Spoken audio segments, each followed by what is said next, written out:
Yo les amis, j'espère que vous allez tous très bien, très content de vous retrouver pour cette nouvelle vidéo. L'heure est grave les amis, parce que je suis en retard. La phase éliminatoire directe a déjà commencé hier et le Canada est la première équipe qualifiée pour les huitièmes de finale. Mais mieux vaut tard que jamais, comme on dit le dicton. Je vais vous donner mes pronos de ces 16e de finale. Il y a pas mal d'affiches intéressantes. Et voilà, dans cette vidéo, je vais vous donner mes pronos de chaque match. Bon, le Canada, Afrique du Sud déjà, c'est mort. Le Canada est déjà qualifié, mais j'ai imaginé quand même une victoire canadienne, une qualification du Canada. Et parlons un peu de ce match. Je l'ai vu hier en direct. Dans l'ensemble, je dirais que le Canada mérite sa qualification. Certes, l'Afrique du Sud, avec ce 4-2-3-1 proposé par Hugo Bross, ils ont eu des séquences très intéressantes, mais on manquait de finition, on manquait plus d'envie d'aller chercher la victoire dans les 90 minutes. J'ai trouvé qu'ils ont essayé de rallonger la rencontre jusqu'en prolongation. Et j'ai vu quand même pas mal de séquences, surtout avec Apolis, Mokoena, les efforts défensifs de Mutao et de Modiba sur les côtés. Une très belle équipe sud-africaine, mais mais elle a manqué un peu d'ambition pour moi. Et à la fin de la rencontre, Eustachio les a enterrés en toute fin de rencontre avec ce magnifique but. Et on l'a dit, qualification méritée dans l'ensemble pour le Canada. Et maintenant, on va rentrer dans le vif du sujet. Mes petites pronos de ces 16e de finale restants. Il y a encore 15 matchs. Et il y a encore 15 équipes. Non, pas 15 équipes, mais je sais pas. Il y a encore 16 équipes qui a la possibilité de se qualifier pour les huitièmes.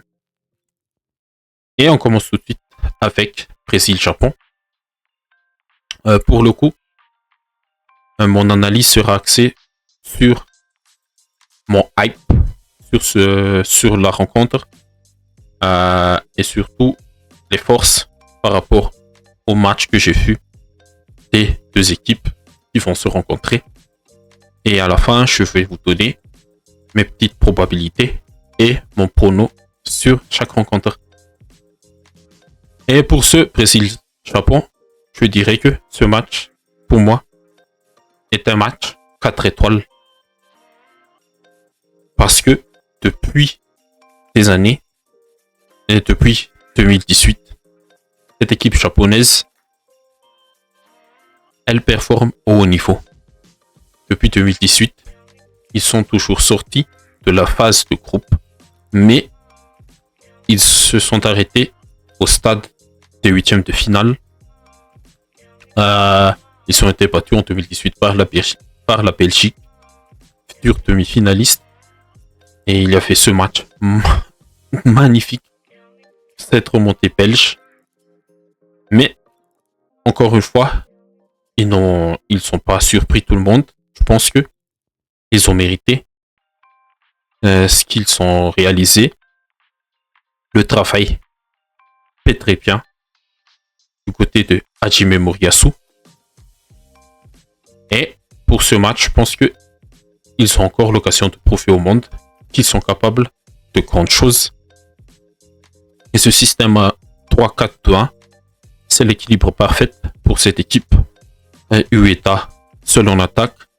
Et peut-être on va pas voir Maeda et Kamata.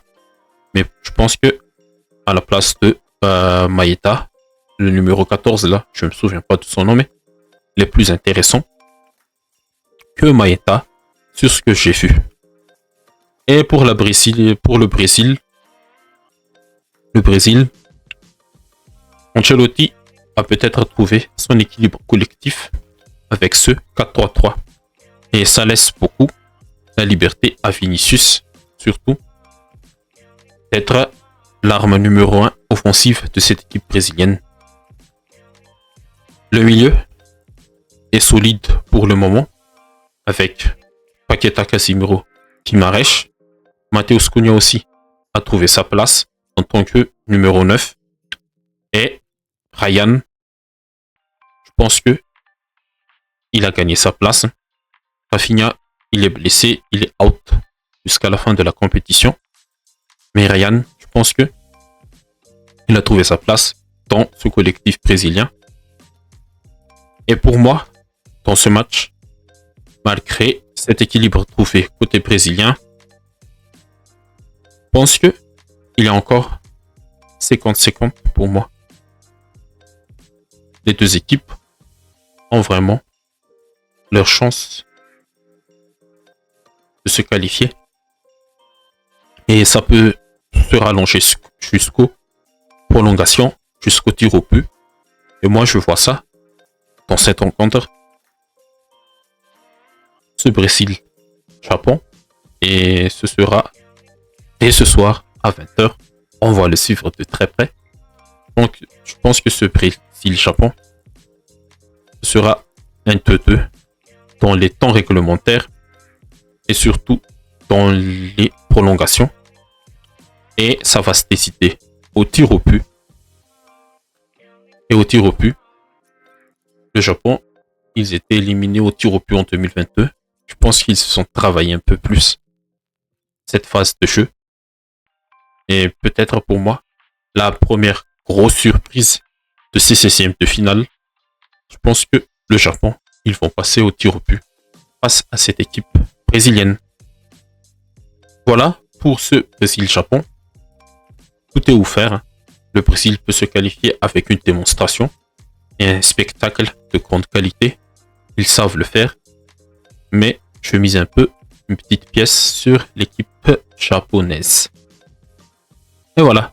Allemagne, Paraguay maintenant. On va attendre un peu. Hop. Allemagne, Paraguay. Ce match, je pense que je mettrai un petit 2 étoiles sur ce match Allemagne-Paraguay. L'Allemagne qui est sortie premier de son groupe avec 2 victoires et une défaite. La défaite contre l'Équateur lors du dernier match.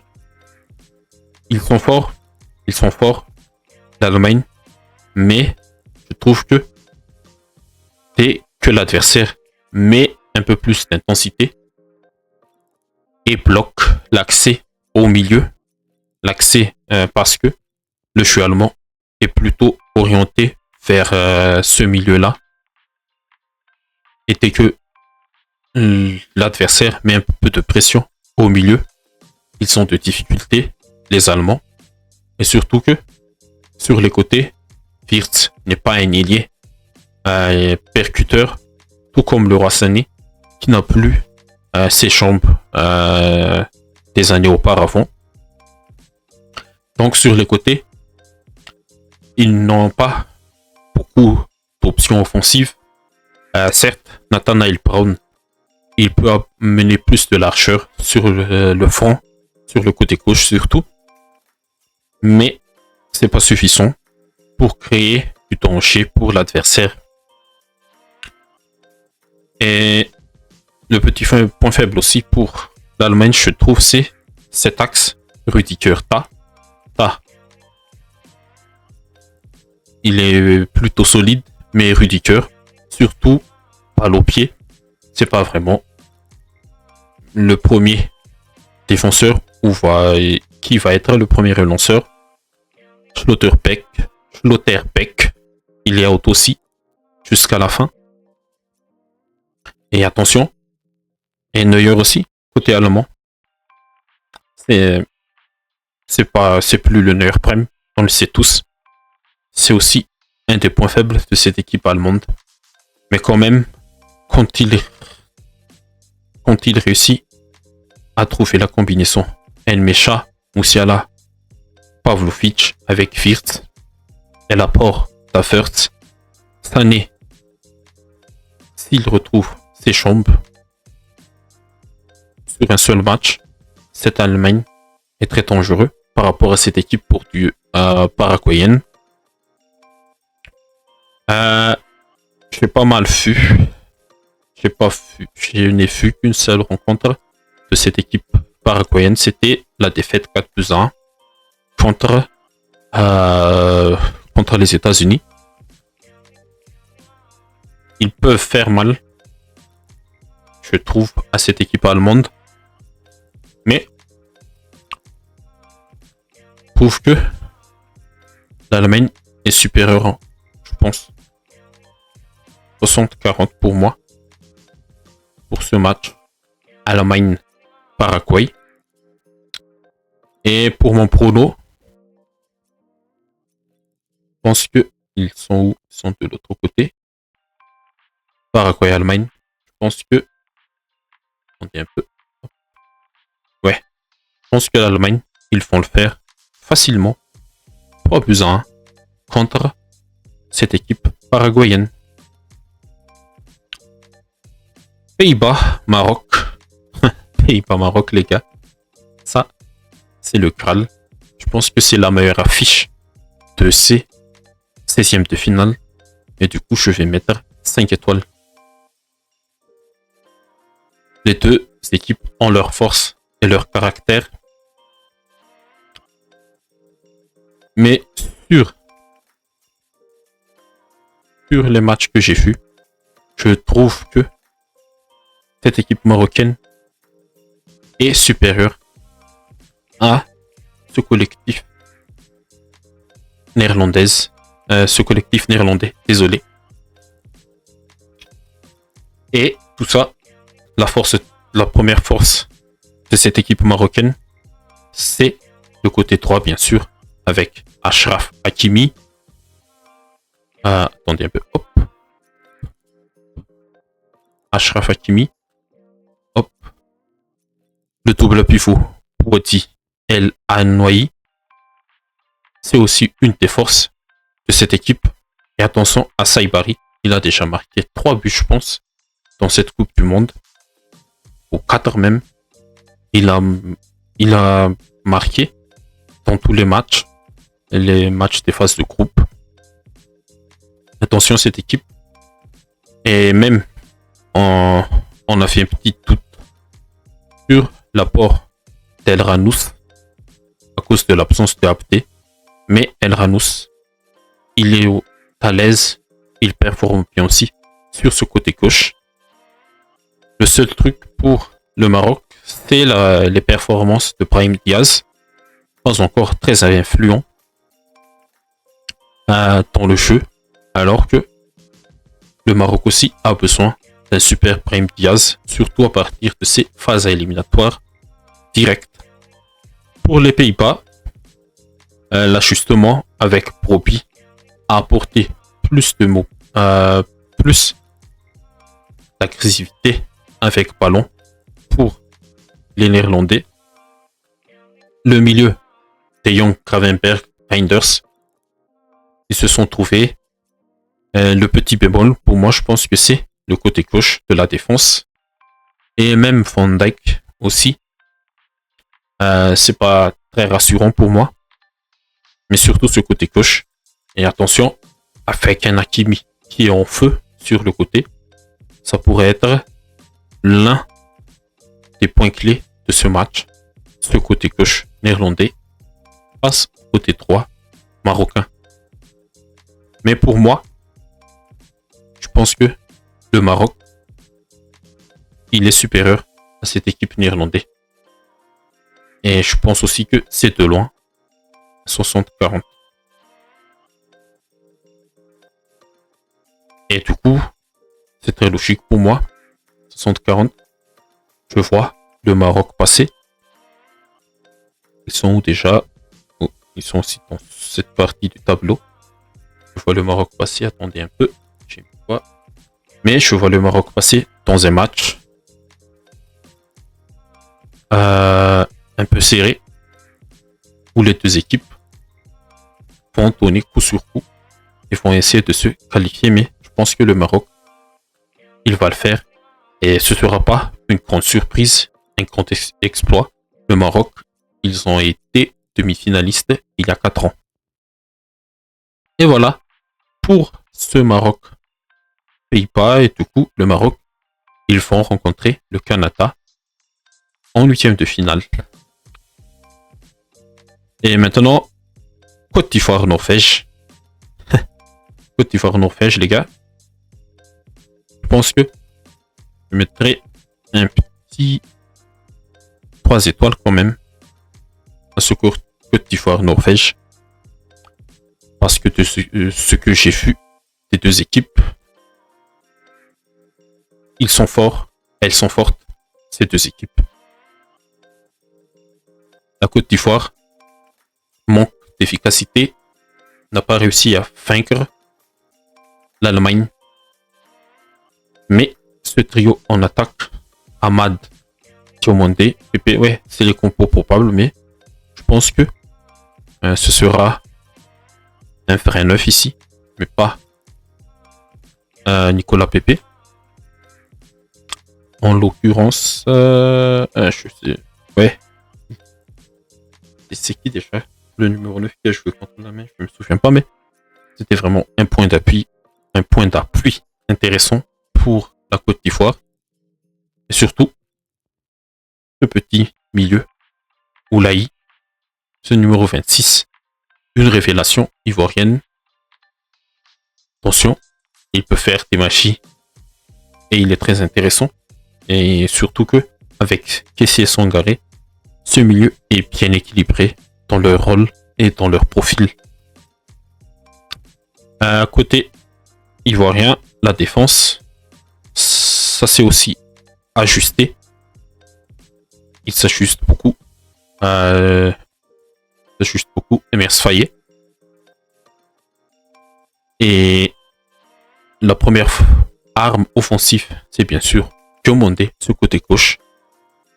Et bien sûr, son pendant du côté droit, c'est aussi une arme offensive très intéressante pour cette équipe ivoirienne. Et pour la Norvège, bien sûr, ils sont des Vikings, ils sont des gladiateurs. Et ils sont costauds, déjà avec Haaland en pointe. Il fait peur surtout quand il va presser le gardien. Et attention Fofana, il ne faut pas jouer beaucoup avec le ballon. L'apport de Sorloth sur ce côté gauche en tant que faux ailier gauche, c'est vraiment le rampe de lancement des attaques norvégiens. Soit en balance un long ballon pour Sorloth, il peut le contrôler, il peut combiner avec Berg ou Odegaard. Soit la Norvège, elle est très verticale et l'apport des latéraux,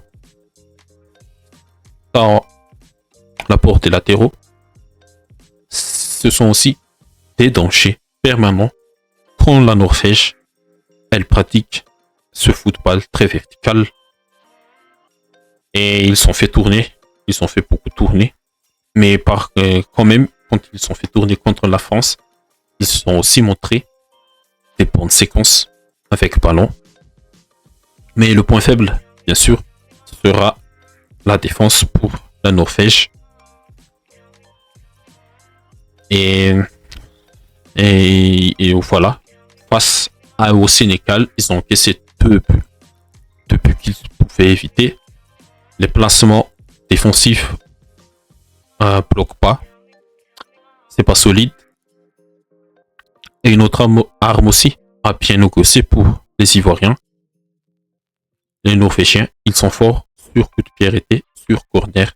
Du coup, la Côte d'Ivoire doit au mieux gérer les corners et limiter ce genre de phase pour la Norvège. Et la petite propa pour moi, je vois quand même la Norvège un peu supérieure. C'est qu'on tient 49 pour moi. Parce que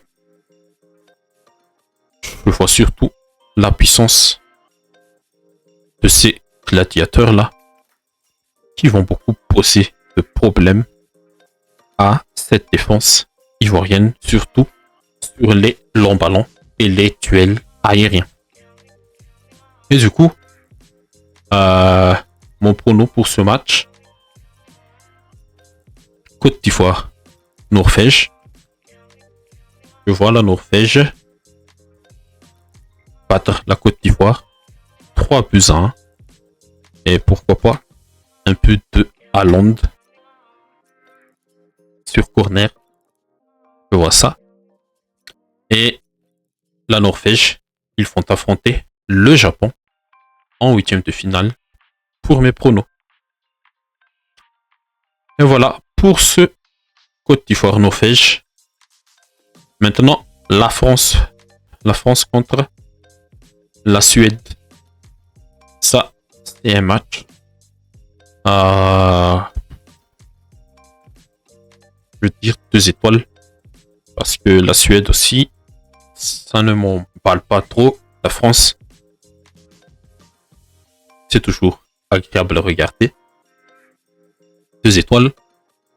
Et je trouve déjà que la France, elle est très supérieure à cette équipe suédoise.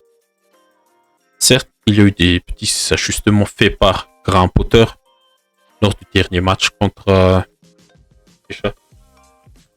non, pas la Turquie. Contre le Japon. Ouais, contre le Japon. Mais la France, c'est l'un des favoris de cette Coupe du Monde. Et leur force, bien sûr, offensive. Leur force offensive, elle est très forte. Olise Mbappé. Les trois là commencent à combiner et faire des mouvements intelligents pour ne pas marcher entre eux. Doué, je pense que son but contre la Norvège va lui donner beaucoup de confiance. Mais le vrai point faible pour moi, pour l'équipe de France, c'est vraiment les latéraux, surtout dans l'aspect défensif. Hernandez, il a concédé un penalty contre la Norvège. Koundé, sur ses positionnements défensifs, c'est toujours très limite. Son apport offensif, on ne peut pas lui en tirer ses efforts. Mais techniquement aussi, c'est très limite. Mais la première force de cette équipe de France dans cette Coupe du Monde jusqu'à présent, c'est vraiment les offensifs. Olise Mbappé, Dembélé, plus Doué. Et côté suédois, Elanga, je pense que il sera titulaire. Et attention Hernandez. Si Elanga est titulaire, il aura du boulot. Gyökeres Isaac face à Saliba Upamecano. Ce sera aussi des duels costauds, des duels de gladiateurs. Et j'attends beaucoup aussi Tayari, côté suédois, dans ce match. Mais tout ça, je trouve que la France, elle est vraiment trop forte. Et elle est trop forte. Je le trouve à 65. 65-35 pour moi. Mais comme on dit toujours, tout peut arriver. Mais je pense que la France, elle est supérieure, trop supérieure à cette équipe suédoise. Et du coup, dans ce match-là, je vois bien une démonstration offensive, encore une fois, de la France. Mais dans les derniers moments, peut-être un petit relâchement que Didier Deschamps ne va pas aimer. Je pense que la Suède aussi peut marquer 2 buts à cette équipe française. Mais je pense qu'il y aura déjà le scénario, j'imagine bien, 3-1 pour la France et après 4-1. Et après, il y aura 4 4 buts à 2. La France, elle va offrir le score. Il y aura 2-0, je pense, pour la France. Une petite réduction du score de la Suède pour donner un peu plus de suspense. Mais Mbappé, Dembélé ou Elysée va prendre les taureaux par les cornes et inscrire le 3e but définitif et une autre but pour vraiment enterrer les Suédois. Et dans les dernières minutes, un 4-2, un but de Gyökeres ou Isaac, je pense. Mais la France, elle va le faire 4 buts à 2 dans les temps réglementaires, les 90 minutes. Et du coup, on aura déjà une grosse affiche en 8e de finale, Allemagne-France. Voilà pour cette France-Suède. Maintenant, on passe à Mexique-Équateur. Bon, ce match, les gars, je sais pas, beaucoup de hype. Et c'est à 4h du matin. Je sais pas non, si on va le regarder en direct, mais c'est une étoile pour moi, ce match. Mais le Mexique a bien géré son groupe. 3 victoires, 9 points. Et ils sont aussi très intéressants dans ce 4-1-4-1. Surtout avec Quinones, le premier buteur de cette Coupe du Monde. Et ce milieu à 3 avec Guterres, Lira, Fidalgo.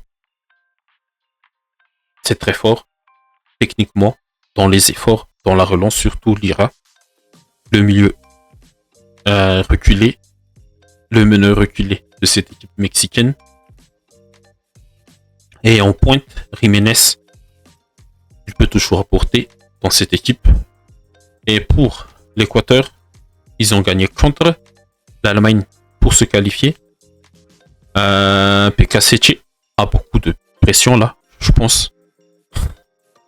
David Guetta, avec ses gestes sur les ponts.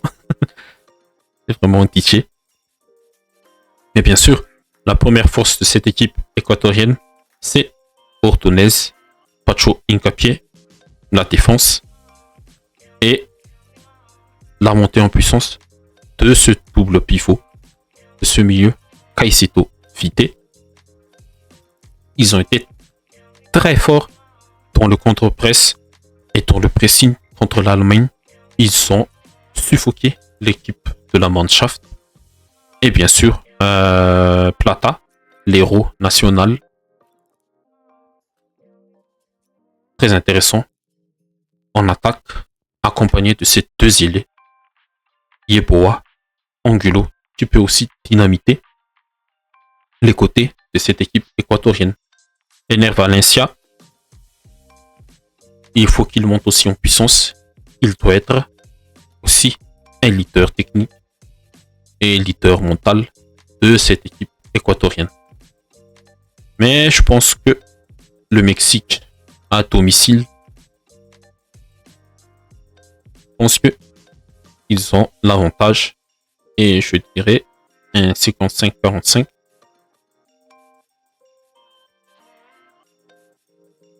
Et dans le match, je pense que ils sont où là? Mexique, non, dans l'autre partie du tableau. Mexique, Équateur. Attendez un peu. Non, je pense que je vois le Mexique passer 2 buts à 1. Ils vont mener 2-0. Et je pense que dans les dernières minutes aussi, pour faire douter le Mexique, l'Équateur, ils vont marquer. Et voilà pour ce Mexique-Équateur. Congo, Angleterre. Le match du siècle pour les Congolais. Mais je dirais que ce match, c'est une très belle affiche. Hein. Mais niveau hype, je dirais que je vais mettre 2 étoiles. 2 étoiles. L'Angleterre a eu aussi des difficultés en phase de groupe, surtout face au Ghana et face à un bloc bas. C'était le dernier 11 de départ. C'était le 11 contre le Panama. Mais je pense que Bellingham, il va retrouver sa place de numéro 10 derrière Harry Kane. Rashford, oui, il a montré des bonnes choses. Pourquoi pas un Rashford? Mais vraiment, la vraie force de cette équipe, les individualités très fortes de cette équipe anglaise, c'est vraiment Harry Kane et Bellingham. Et Kei, avec Konsa, je pense que ce sera l'axe central. Et O'Reilly sur le côté gauche. Il ne doit pas bouger du tout. Mais attention à cette équipe de Sébastien de Sabre. Elle n'est pas toujours facile à contourner. On l'a vu contre le Portugal. Bloc bas en 5-3-2. C'est très fort. Et Yohan Wissa aussi. Il est vraiment dans sa Coupe du Monde. Et face au bloc bas, l'Angleterre a beaucoup de difficultés. Et je pense que pour y remédier à ça, les îlets, que ce soit Rashford, Gordon, Saka, Madueke, je pense que c'est à travers eux que l'Angleterre aura l'occasion de déstabiliser un bloc bas. Parce que niveau scénario physionomie du match, je pense que la RDC, ils vont garder au maximum leur chance de se qualifier. Ils seront en bloc bas et en contre rapide face à cette équipe anglaise. Et j'espère aussi, encore une fois, un superbe match de Moutoussamy. Parce que lui, je l'aime bien, Moutoussamy. Et aussi, dans cette équipe congolaise, on va voir un peu. Il est où? Il y a encore Gaël Kakuta. Oh! Mais Shakilia aussi, il est très intéressant. Mais voilà. Mais dans ce match, je trouve encore l'Angleterre très supérieure et plus disciplinée collectivement que le Portugal. Et je dirais un 60-40 pour la RDC. Et victoire. Non, pas victoire facile. Non, je dirais victoire maîtrisée. 3-1 pour les Anglais. Pourquoi pas avec un doublé d'Harry Kane et un but de Bellingham, par exemple. Et voilà pour Angleterre-RDC. Désolé les Congolais. Maintenant, Belgique-Sénégal. Là, ça m'intéresse. Le Sénégal,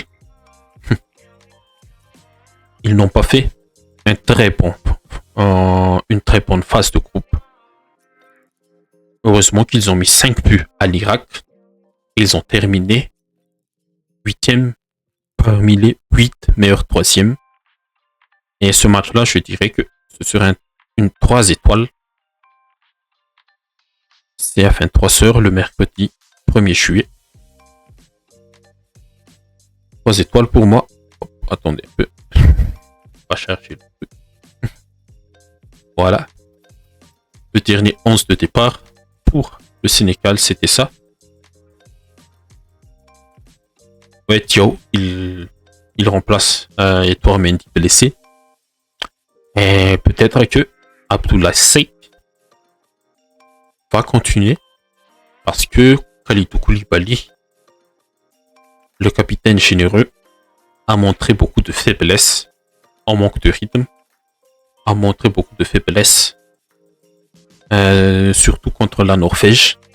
Je pense qu'on pourrait revoir Seck Niakate et c'était déjà l'axe central lors de la finale, lors des demi-finales et de la finale du Sénégal, lors de la CAN. Et au milieu, je pense qu'on pourrait revoir Papier, double buteur. Et l'attaque, Isosar, il a encore marqué, je pense, contre l'Irak. Mais moi, je milite toujours un Sadio Mané sur le un front de l'attaque en numéro 9. Et Ibrahim Baye aussi peut apporter encore plus. Et Isosa sur le côté gauche, pourquoi pas. Et il y a toujours Iliman Ndiaye aussi qui peut jouer dans ce trio offensif. Et le Sénégal, ils sont le collectif, ils sont un schéma de jeu clair, mais ils doivent monter un peu plus leur niveau de concentration et surtout leur efficacité devant les buts. Et pour la Belgique de Rudy Garcia, très difficile pour moi cette équipe parce que déjà Rudy Garcia, c'est pas l'entraîneur révolutionnaire et le collectif belge a eu beaucoup de difficultés dans le jeu contre l'Iran, contre l'Égypte. Heureusement qu'ils ont explosé la Nouvelle-Zélande 5-1. Mais on va voir un peu. C'était le dernier 11 là. Mais je pense que cette équipe-là, ils sont en reconstruction. Et pour ma part, je trouve que le Sénégal, il est supérieur. 55-45 pour moi. Et ils vont se qualifier. Voilà. Attendez un peu. 3-1. Ouais. Elle est où? Belgique, Sénégal. Je pense que le Sénégal, ils vont passer 3-1 contre cette équipe belge. Et le Sénégal, ils ont aussi de l'ego. Ils vont essayer de supprimer cette mauvaise phase de groupe. Et voilà pour Sénégal, Belgique, Sénégal. Et maintenant, on va passer à États-Unis, Bosnie. Là, c'est vraiment une étoile. Malgré un bon match de la Bosnie contre le Qatar. Mais les States, ils ont été... Oh non, ils ont été battus contre la Turquie. Ils ont été battus, mais ils sont un collectif supérieur à celui de la Bosnie. Et avec... c'était leur dernier 11 mai. McKinney, aux côtés de Tillman, de Adams, c'est vraiment le moteur, la salle des machines de cette équipe américaine. En attaque, on a Folarin Balogun qui ne cesse d'impressionner sur les 2 matchs que j'ai vus de cette équipe américaine. Christian Pulisic, il est aussi peut-être de retour pour être un danger en plus, surtout animer le côté gauche. Et voilà, pour cette équipe américaine, ils ont aussi un collectif, déjà, on peut dire, très huilé, voilà, huilé, désolé, très huilé. Côté Bosnie, j'ai bien aimé le match de Alaj Begovic, là. Le tir qu'il a mis contre le Qatar, c'est magnifique. On entend encore le réfait peut-être du vétéran Edin Dzeko aux côtés de Demirovic. La Bosnie, elle a les armes. Elle a les armes pour faire mal, bien sûr, à l'équipe américaine. Mais collectivement, je trouve que les States, ils sont plus structurés et plus équilibrés que cette équipe bosnienne. Et je vois aussi un 60-40 pour ce match-là. Et du coup, les États-Unis, ils vont se qualifier. Voilà. 2-0. Contre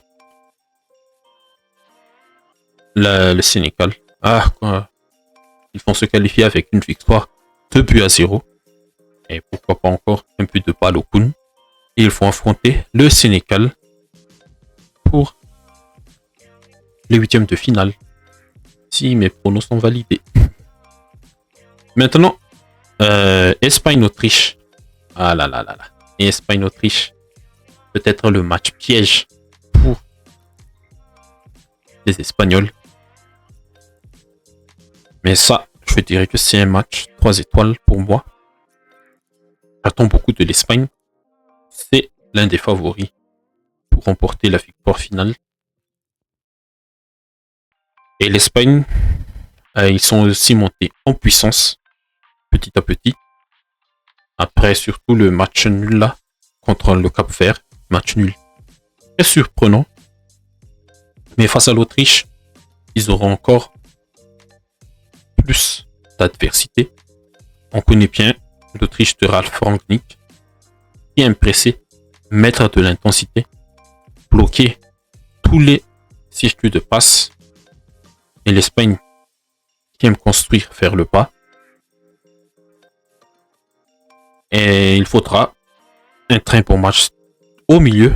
Et je pense qu'on peut retrouver Dani Olmo à la place de Merino. C'était le dernier 11 contre l'Uruguay. Et ce trio en attaque, il ne va plus bouger. Là, Lamine Yamal, la vraie compétition, elle commence. Tu dois aussi élever le niveau et emmener cette équipe espagnole le plus loin possible. En défense, peut-être que l'orienté, il faut retrouver le pont et laisser la place à Pedro Porro. Et pour l'Autriche, Konrad Laimer, je pense qu'il retrouvera une place de latéral en défense aux côtés de Alaba, de Leinart. Et voilà pour ce match.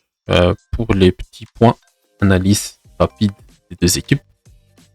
Mais pour moi, je veux dire que l'Espagne est toujours favori par rapport à cette équipe autrichienne. Un 55-45. Mais ce sera pas facile pour l'Espagne. Je trouve qu'ils auront plus d'adversité. Ils ont eu déjà des gangsters là contre des gangsters uruguayens contre l'Uruguay. Mais ce sera pas une victoire facile 2-0 là. Peut-être que les Espagnols débloqueront le match dans les 15 dernières minutes. Et voilà pour cette Espagne-Autriche. Victoire espagnole 2-0. Portugal-Croatie. Là par contre, ça me hype aussi. Non, je vais mettre encore 3 étoiles. On attend le vrai réveil du Portugal. Un non-match contre la Colombie pour terminer deuxième. C'est pas suffisant.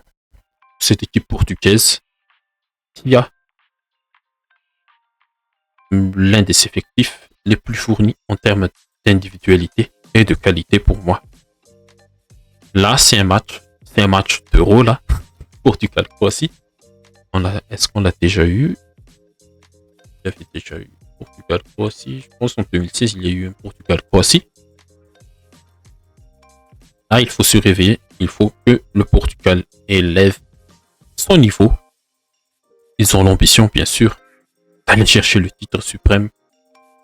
Et la Croatie de Modric et surtout de Zlatko Dalic, bien sûr, ils sont toujours là. Et en phase éliminatoire directe, ils sont toujours prêts à aller aux prolongations, au tir au but. Ils sont les spécialistes en phase éliminatoire directe. Et la physionomie, je pense que ça va aller jusqu'en prolongation, même au tir au but. Mais la connexion Bruno Fernandes, Ronaldo là, s'il continue toujours à être titulaire, il doit exister pour moi. Le milieu, c'est déjà pas mal avec Vitinha et surtout João Neves. Je pense qu'il va retrouver sa place. Les latéraux, ce sont l'un des meilleurs duos de latéraux, l'un des meilleurs.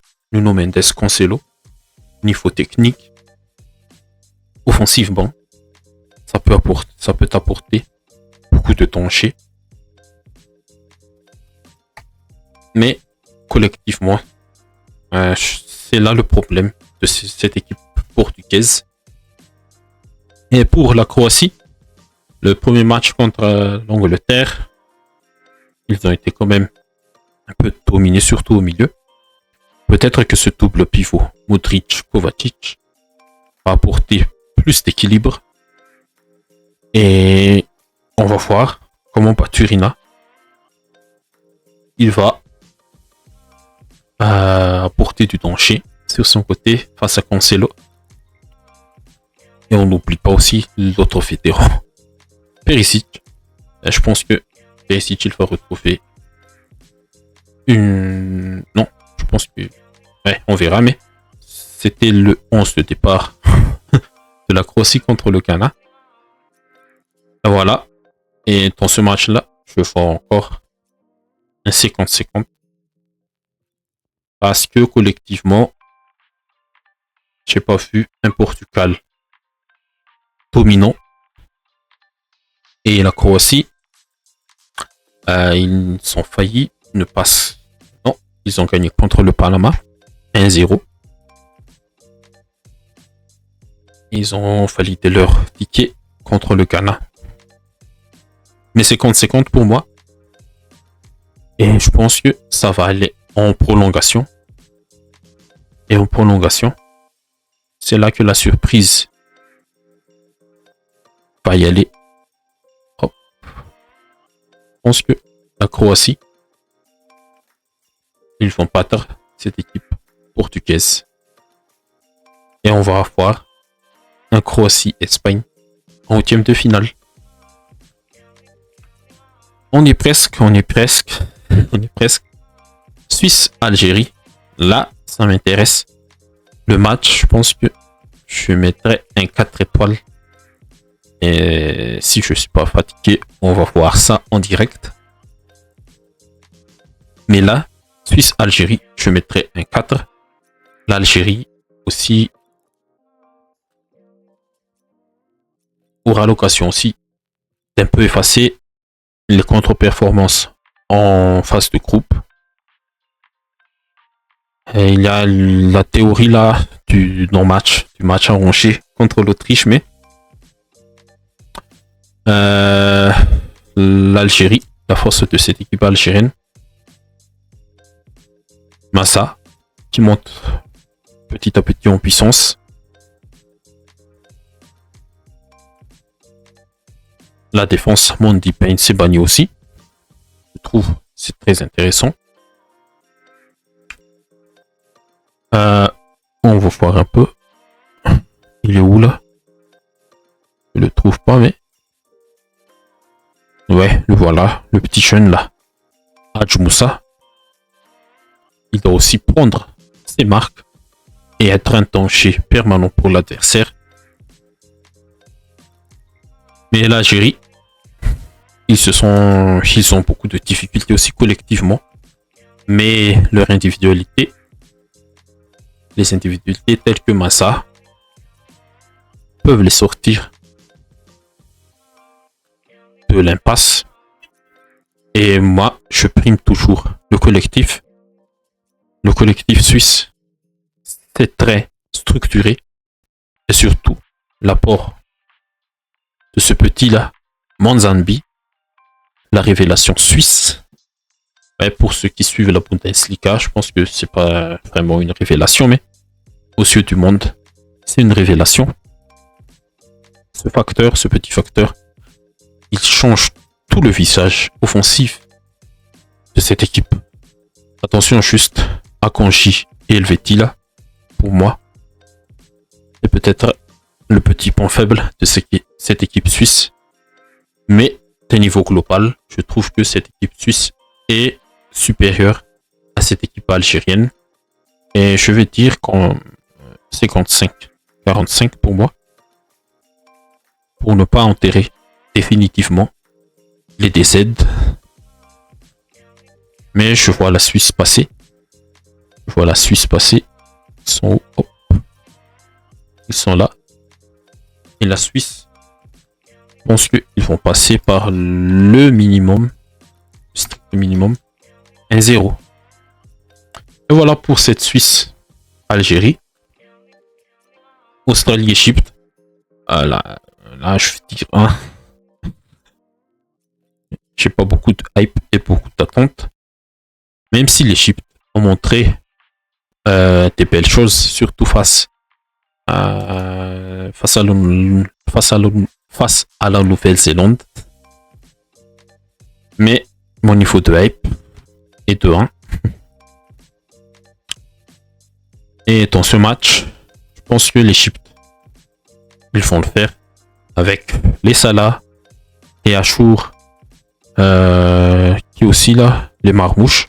On attend encore le début du mondial de Marmouche. Il est où Marmouche là? C'est pas louche. Marmouche.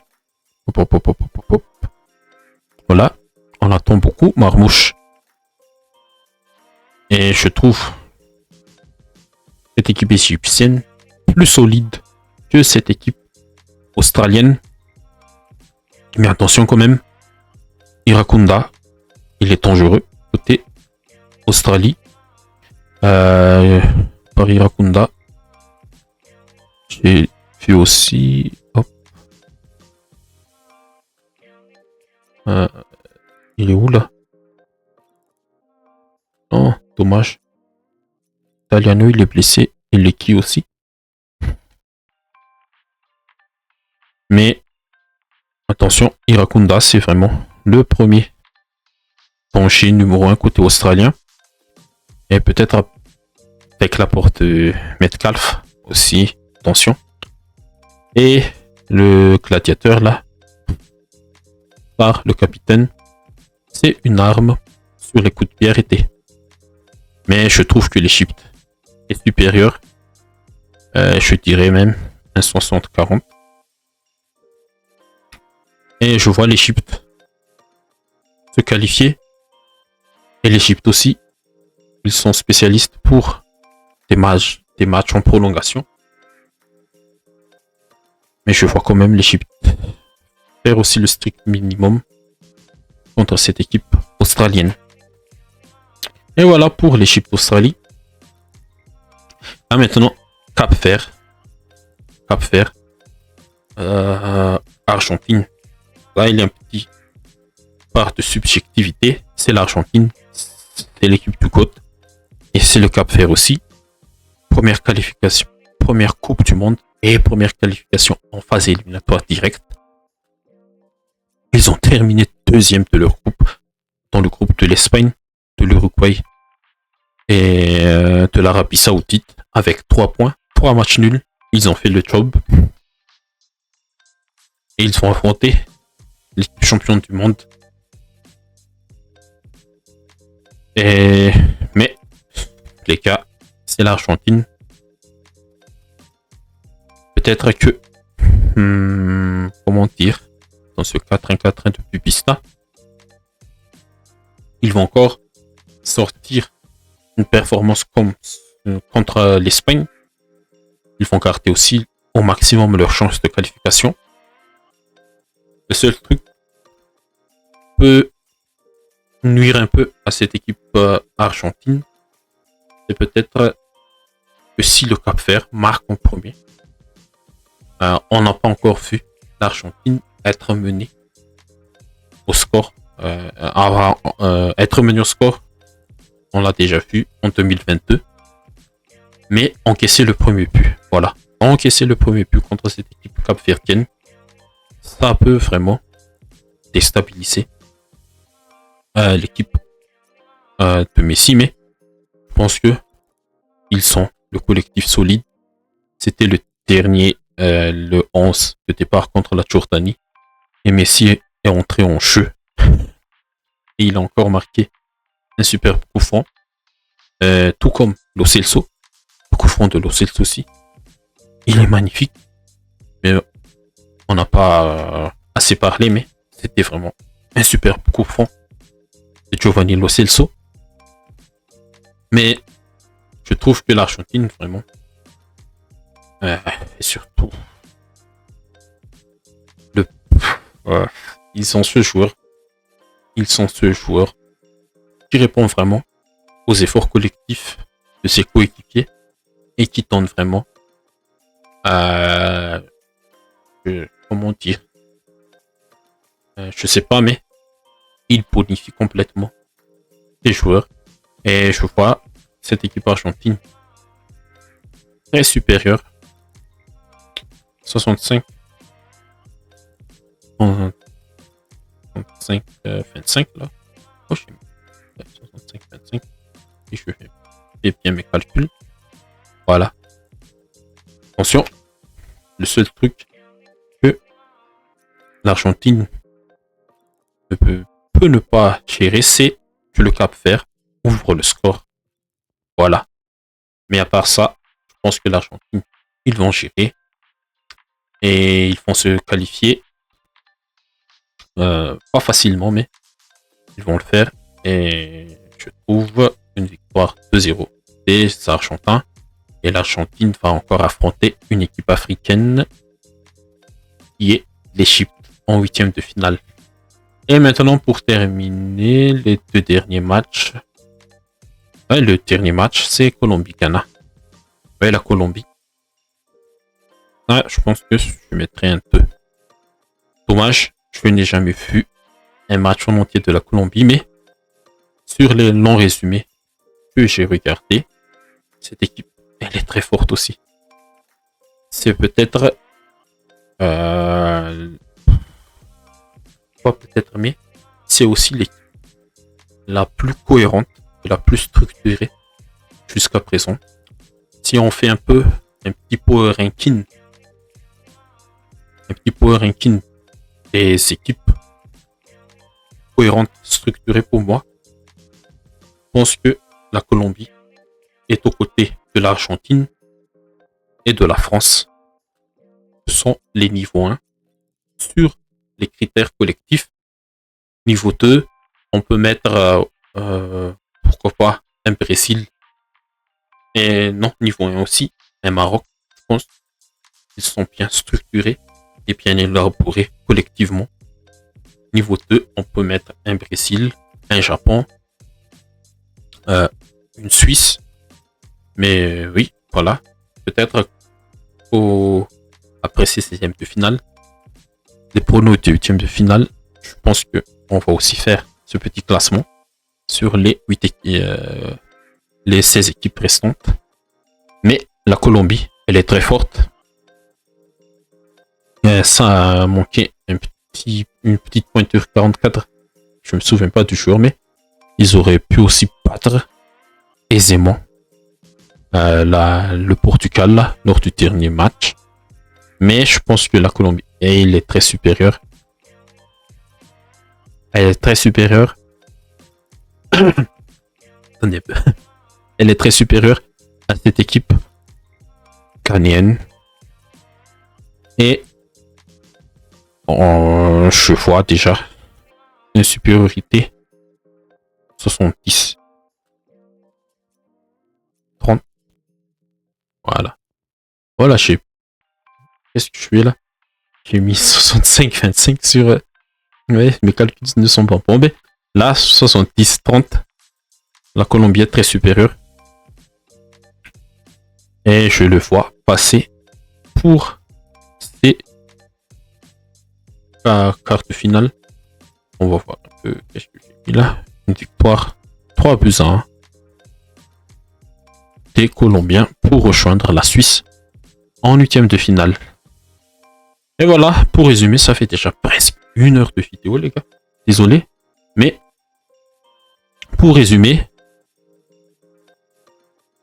Allemagne-Paraguay, victoire allemande 3-1. L'Allemagne se qualifie. Et la France va rejoindre les Allemands après une victoire 4-2. Bon, le Canada, il est déjà qualifié. Et c'est le Maroc qui va le rejoindre. Le Maroc va éliminer les Pays-Bas pour moi. La Croatie aussi va éliminer le Portugal. L'Espagne va éliminer l'Autriche. Les Américains, ils vont passer contre la Bosnie. Le Sénégal vont passer pour contre la Belgique. De l'autre côté, le Japon, pour moi, ils vont le faire au tir au but. La Norvège, ils vont dominer un peu la Côte d'Ivoire. Le Mexique va passer contre l'Équateur. L'Angleterre va passer contre la Congo. L'Argentine va passer contre le Cap-Vert. L'Égypte va passer contre l'Australie. La Suisse va passer contre l'Algérie. Et la Colombie va passer contre le Ghana. Et si mes pronos sont validés, on aura en huitième de finale Japon-Norvège, Mexique-Angleterre, Argentine-Égypte, Suisse-Colombie. Et de l'autre côté du tableau, on aura une grosse affiche France-Allemagne, Allemagne-France, Canada-Maroc, Croatie-Espagne et États-Unis-Sénégal.